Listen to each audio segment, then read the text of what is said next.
Lokesh Kanagaraj's Vikram is one of my most anticipated films of the year, and I trust the director's work. I had recently rewatched his previous film Master, and I actually really liked it a lot more than before. I mean, you have Lokesh as director, and then Kamal Hassan, Fahad Fasil, and Vijay Sethupathi. I mean, what else do you need to sell your movie?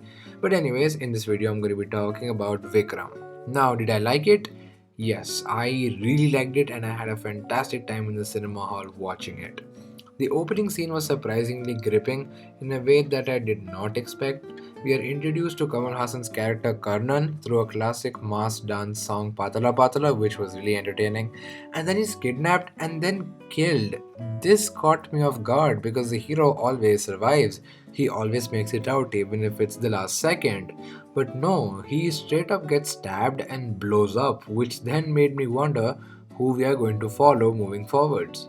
So then our point of view character is Amar, played by the wonderful Fahad Fasil, who's given the task of investigating the murders committed by masked killers. And it works because Amar is an active protagonist who is willing to go far to achieve his want of catching these masked men. Now, one of the flaws of the film is with Amar and his subplot. Amar is in a relationship with a woman who doesn't know what his job is. She even jokingly suspects that he might be a terrorist, but in the end, she just goes along with it, which was extremely unbelievable to me. I mean, being in a relationship with someone whose job he refuses to tell you is itself the reddest of red flags. So, to still choose to stay with him and eventually choose to marry him, she must have had a damn good reason, which there wasn't because she was barely in the film. Now, before the interval, the film chooses to follow a non linear storytelling structure, which worked really well in my opinion.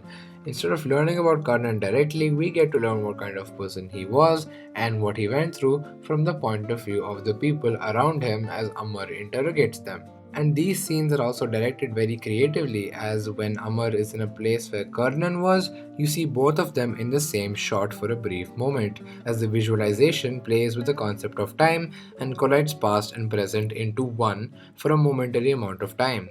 And just like this, we learn about Karnan, which was more interesting than the investigation subplot, to me at least, though the investigation was extremely engaging. And I actually found myself to be quite moved in Karnan's backstory, and I felt really bad for him and his situation. We see how he's pretty reserved with his emotions, but is still terribly heartbroken by the death of his son, but still focuses on choosing to protect his grandson. Anirudh Ravichandra's music is fantastic, obviously. I'd been listening to the soundtrack on loop before the film repeatedly.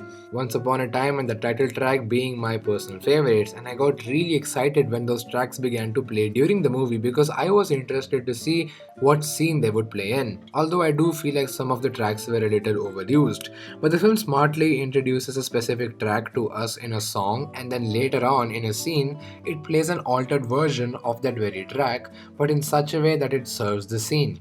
The score also works because it has this constant rhythmic beat building slowly to a crescendo, which makes the payoff feel worth it. The heavy rock and EDM gave the film its never ending energy. Another flaw of the movie is the exposition, and considering this movie has a lot of meticulous plans and whatnot, some fair share of exposition is necessary. But to me, it felt a little excessive to the point where I had hoped for the visuals to aid me in understanding what was going on, but it was effective only a few times. Now, Vikram does have a strong intermission point. As the goons fight the bad guys, the filmmaking gets really interesting as it has a robotic camera where it looks like one take, but the angles keep on repeatedly changing. This was also done in another Fahad Fasil film, Trance. Now, I do think that it was better utilized in that movie because it made sense within the scene and the character, whereas in Vikram, it feels like a cool new experimental filmmaking style, but it still works as Lokesh's violence, the choreography, and the extreme robotic camera movements provided the action scenes with this adrenaline rush. It emphasized the action and it felt exaggerated in a way, but it manages to work. And turns out the main interval plot twist is that Karnan did not die, and the masked man is in fact Vikram, who disguised himself by the name of Karnan. We later realize that Vikram's goal is to kill Vijay Sethupath's character Sandram because he supplies drugs, and also Sandram had killed Vikram's son, who was fighting for a drug free society. And this is done well, I'd say, but the problem is how it was conveyed. Initially, it wasn't clear what Vikram's goal was, And when I got my questions answered, it was all conveyed to us in a lecture.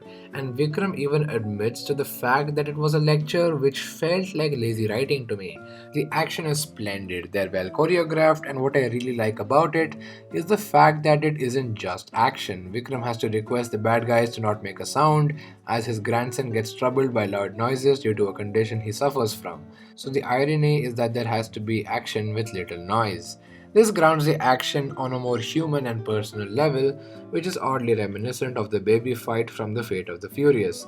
And a little detail my cousin pointed out that I did not notice was that Vikram destroyed the vocal cords of the goons so that they wouldn't be able to scream and wake the baby up, which was pretty inventive. And despite me loving the scene where Vikram obliterates people with a cannon, by the climax I had begun to feel a little desensitized to the violence on screen. And yes, the film can get extremely violent at times, but I had seen enough punches, kicks, and blows to the point where it did not surprise or amaze me. Don't get me wrong, it was really cool, but I was a little tired.